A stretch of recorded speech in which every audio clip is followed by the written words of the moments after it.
afternoon, everyone. It's August the 10th, 2023. What I want to talk about was today I want to do a sort of an update on my last video of when conditions are perfect to support drama. And so what I wanted to talk to you about today was that I had decided that what the best thing to do was for me to show my viewers who are also not familiar with Ottawa the layout of what I was describing about King Edward Avenue, or our main problem here in the city. And so what I did was I went out and I took three short clips, one before rush hour and one after rush hour, and I tried to lay out the scene of what we're trying to deal with here. And unfortunately, part of the rush hour one did not quite turn out as well as I expected, because the rush hour didn't quite turn out as the normal rush hour would. There was for some reason, this particular day, there was less rush hour traffic. And it could be because of the summer and people are off and things are topsy-turvy right now in the city, with the light rail having been down for 3 weeks, and we've only got I think it's 5 cars right now running on the partway on the track, that they're back up and running. But until we can get some full service back again, it's been very hectic down here downtown trying to do things and move around. And so this is what I want to talk to you about today.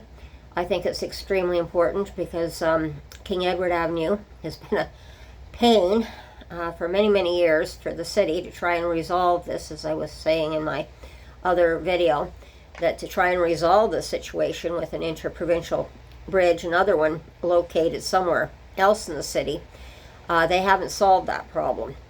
A number of years ago, what they did try to do was they widened King Edward, so you have a southbound lane, and that's going towards from north to south, from Quebec into Ontario here into Ottawa.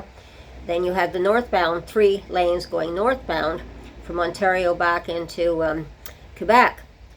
And it gets really bogged up. Usually it's just wall to wall and bumper to bumper. You can't move. It wasn't quite that way last night when I took the film, but I'll get what I'm trying to show people eventually. But I'm going to give people a layout of what roughly what we're facing down here. Now, with the situation down here, I remember one of the things that what happened was when the convoy came, well, more or less invaded Ottawa last year, they totally blocked the northbound to southbound lane from going north to south. All 3 lanes were totally blocked. So the only traffic to go was on the 3 lanes, and that was going southbound to the north to get into the Quebec side. So I saw something, just as an example, because I talked about how the fire engine has to sometimes go into the other lane in the opposite direction. Well, this day I heard the sirens, probably another overdose. The ambulances were trying to get through with these truckers. The whole southbound lane was totally blocked off. You couldn't move. So the ambulance was coming down the the northbound lane, or pardon me, the southbound lane going north, and it was the other the south lane that was blocked. Pardon me. Very difficult to get your bearings here sometimes. However, what I saw was going towards the Quebec side, going north, the ambulance, to get down the King Edward, all the traffic going northbound were trying to squeeze into the 2 right-hand lanes, but he wasn't coming behind. He had to go southbound. So the 3rd lane, they had to free up the 3rd lane so that the ambulance could go down the 3rd lane. So you had the truckers on the other side of the median, on the north to southbound lane, totally blocking it. You had the 3 lanes that were all going towards the Quebec side, and they had to move over to make the room for the ambulance to come through. I never thought I was going to have to see something like that in my life, but it was total turmoil down here during the convoy. And this is one of the things that made people so angry, was we had so many emergencies down here and we couldn't get our emergency people down when we needed them. So that was just one example of what I saw during the turmoil of the convoy when it came in. So it's a little bit complicated there. And so the first video is how some of the on the high homeless come up to us yelling. Although this was only a minor incident I caught on camera with myself. There was another one that was a little more disturbing.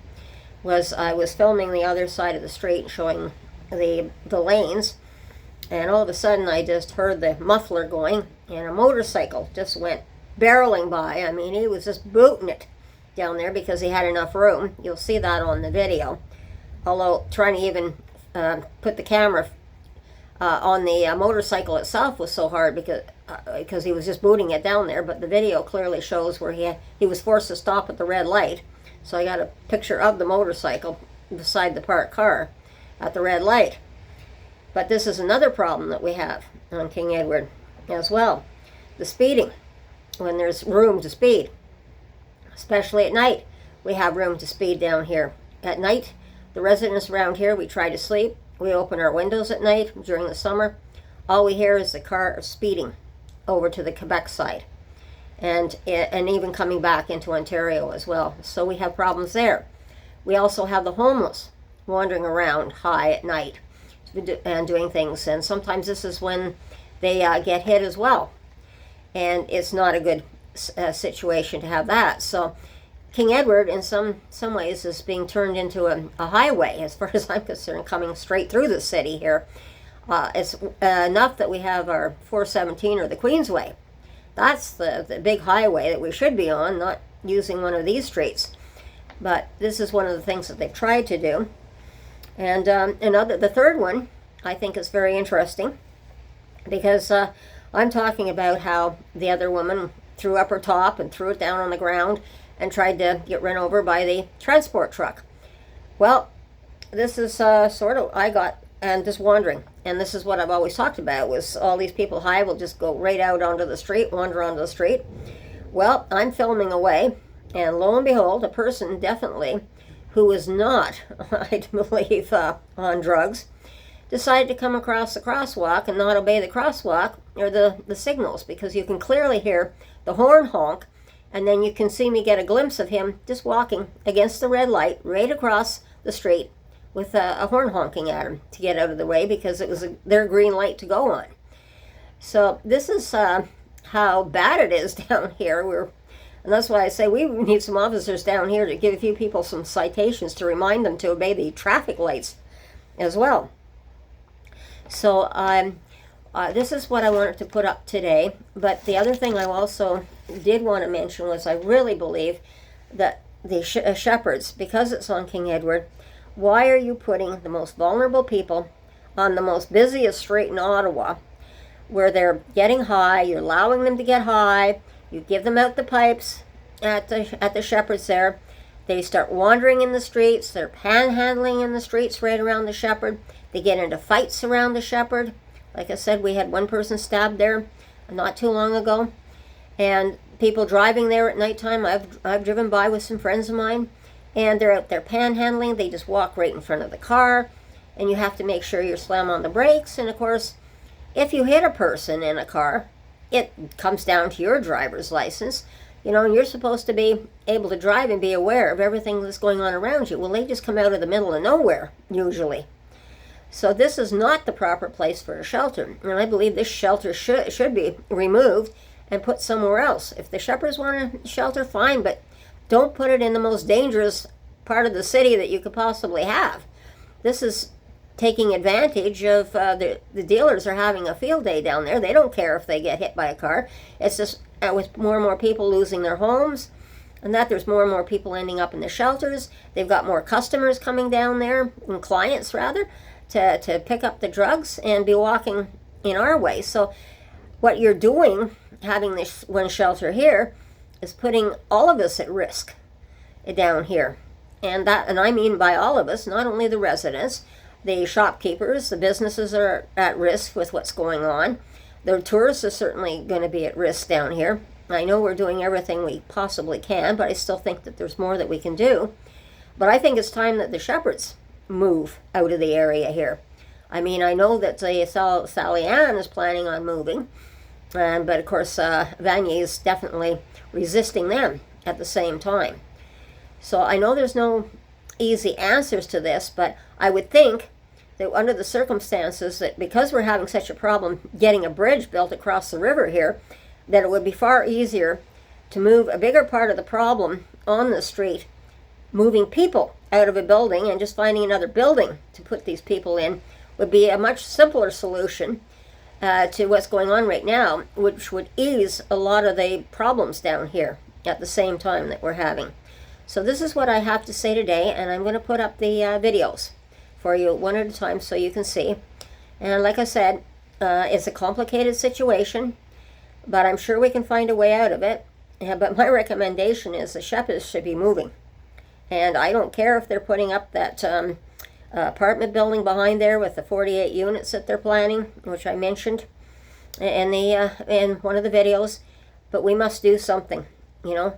It's not good because that shelter, from what I understand, there's 3 levels to it. And at nighttime, there's often people in there. They crowd 240 people in that floor shelter. And not everybody has beds. People are lying shoulder to shoulder right on the floor. They just put them on the floor to try and to help them out and try and make sure that they're not freezing and that. But it's not a good situation. We have to, I really strongly recommend that we move the shelter. So that's what I have to say. And take care. And I do have a lot more to say on this subject, but that's it for today. So take care and have a good day. And I'll put up the videos for you to watch for the weekend. And we shall talk to you soon. Bye-bye.